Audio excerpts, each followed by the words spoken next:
ഞാൻ അങ്ങനെയല്ല പറഞ്ഞതായിട്ട് ഞാൻ ഓർക്കുന്നത്. എന്നോട് ചോദിച്ചു, ഈ തെരഞ്ഞെടുപ്പെല്ലാം വരാൻ വേണ്ടി പോവുകയാണല്ലോ, നേമം മണ്ഡലത്തിൽ എന്താ സ്ഥിതി എന്ന് ചോദിച്ചു. അപ്പോൾ ഞാൻ പറഞ്ഞത്, നേമം മണ്ഡലത്തിൽ ആര് മത്സരിക്കണമെന്ന് തീരുമാനിക്കേണ്ടത് എൻ്റെ പാർട്ടിയാണ് തീരുമാനിക്കേണ്ടത്. മറ്റു ചില പാർട്ടികൾ ചെയ്യുന്ന പോലെ സ്വന്തമായിട്ട് നേമത്ത് ഞാൻ മത്സരിക്കുന്നുവെന്ന് പ്രഖ്യാപിക്കാനുള്ള അധികാരാവകാശം എനിക്കില്ല. എന്ന് മാത്രമല്ല, ഞാൻ 3 പ്രാവശ്യം അവിടെ മത്സരിച്ചു. ഒരു പ്രാവശ്യം രാജഗോപാലിനെ പരാജയപ്പെടുത്തി, മറ്റു പ്രാവശ്യം നമ്മുടെ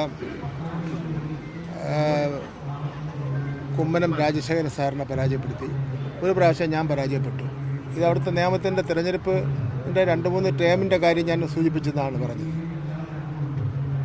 അത് അല്ലാതെ നിയമത്തിൽ ഞാൻ ഇല്ലെന്നോ ഉണ്ടെന്നോ സ്വന്തമായി പ്രഖ്യാപിക്കാനുള്ള അവകാശം സംഘടനാപരമായും പാർട്ടിപരമായും എനിക്കില്ല.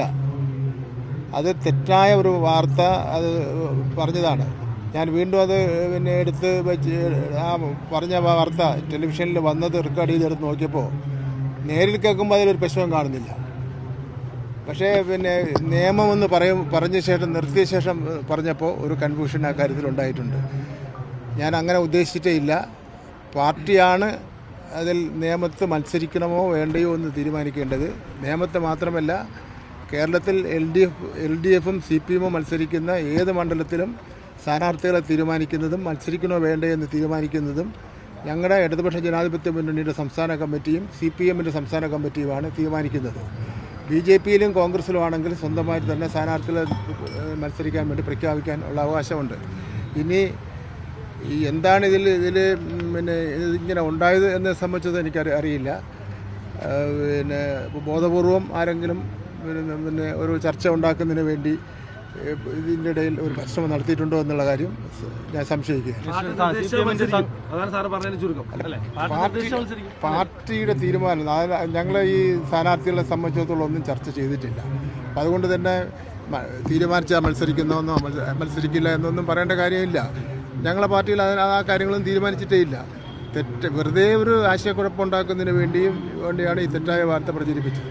CPMന്റെ സംഘടനാ രീതി അനുസരിച്ചുകൊണ്ട് ടൈം വ്യവസ്ഥ കൃത്യമായി പാലിച്ചു പോകുന്ന സംഘടനയും മുന്നണിയുമാണ്. 3 തവണ താങ്കൾ മത്സരിച്ചു. ഇത്തവണ മത്സരരംഗത്തുണ്ടാകില്ല എന്നുള്ളതാണോ? ഞങ്ങളുടെ ആ ടേമിൻ്റെ കാര്യത്തിലും ക്രൈറ്റീരിയയുടെ കാര്യത്തിലും തെരഞ്ഞെടുപ്പിൽ സ്ഥാനാർത്ഥികൾ ഏതെല്ലാം വിഭാഗത്തിൽപ്പെട്ടവരാണ്, എങ്ങനെയായിരിക്കും സംബന്ധിച്ചുള്ളതൊന്നും പാർട്ടി സംസ്ഥാന കമ്മിറ്റി ഒന്നും തീരുമാനിച്ചിട്ടില്ല. തീരുമാനിക്കാത്തൊരു കാര്യം എനിക്ക് പറയാൻ വേണ്ടി പറ്റില്ലല്ലോ. ഈ തദ്ദേശ തെരഞ്ഞെടുപ്പിൽ ഉൾപ്പെടെ അവിടെ BJP വലിയ മുന്നേറ്റമാണ് മണ്ഡലത്തിൽ ഉണ്ടാക്കിയിരിക്കുന്നത്. അത് വിജയസാധ്യത എന്തെങ്കിലും ആശങ്കപ്പെടുത്തുന്നുണ്ടോ മുന്നണിയെ സംബന്ധിച്ച്? ഇടതുപക്ഷ ജനാധിപത്യ മുന്നണി അസംബ്ലിയിൽ മത്സരിക്കുമ്പോൾ നിങ്ങൾക്ക് തന്നെ കാണാൻ വേണ്ടി കഴിയും, മനസ്സിലാക്കാൻ വേണ്ടി കഴിയും. തദ്ദേശഭരണ സ്ഥാപനങ്ങളിലുണ്ടായിട്ടുള്ള റിസൾട്ട് അല്ലായിരിക്കും ഉണ്ടാകാൻ വേണ്ടി പോകുന്നത്. ഇടതുപക്ഷ ജനാധിപത്യ മുന്നണി നല്ല ഭൂരിപക്ഷത്തോടുകൂടി വീണ്ടും അധികാരത്തിൽ വരുമെന്നുള്ള കാര്യത്തിൽ യാതൊരു തർക്കവുമില്ല. ഇപ്പോൾ തിരുവനന്തപുരം കോർപ്പറേഷൻ 101 കോർപ്പറേഷൻ വാർഡ് വെറും 2000-3000 വോട്ടിൻ്റെ വ്യത്യാസമാണ് വന്നിരിക്കുന്നത്. അവർ 50 സീറ്റ് ജയിച്ചെങ്കിൽ പോലും അതൊന്നും ഞങ്ങൾക്കൊരു വിഷയമായിട്ട് ഞങ്ങൾ കാണുന്നില്ല. പാർലമെൻറ്റിൽ ഒരു വോട്ട് പാറ്റേണാണ്, തദ്ദേശഭരണ സ്ഥാപനങ്ങളിൽ മറ്റൊന്നാണ്, നിയമസഭയിലും മറ്റൊന്നാണ്. ആ നിലയിൽ കണ്ടാൽ മതി. BJP സംസ്ഥാന അധ്യക്ഷൻ അവിടെ മത്സരിക്കുമെന്ന് മുൻകൂട്ടി പ്രഖ്യാപിച്ചു കഴിഞ്ഞു. അവിടെ ഒരു വലിയ ശക്തമായ മത്സരം തന്നെ നടക്കും എന്നുള്ള കാര്യം ഉറപ്പായി കഴിഞ്ഞു. ഇടതുപക്ഷ ജനാധിപത്യ മുന്നണിയുടെ ശക്തനായ ഒരു സ്ഥാനാർത്ഥി ഉണ്ടാവും, ശക്തമായി തന്നെ മത്സരിക്കും. LDF സീറ്റ് അവിടെ നിലനിർത്തും. BJPക്ക് ക്ലോസ് ചെയ്ത സീറ്റ് ഇനി അക്കൗണ്ട് ക്ലോസ് ചെയ്തതാണ്, ഇനി അത് ഓപ്പൺ ചെയ്യാൻ വേണ്ടി വലിയ പ്രയാസമായിരിക്കും.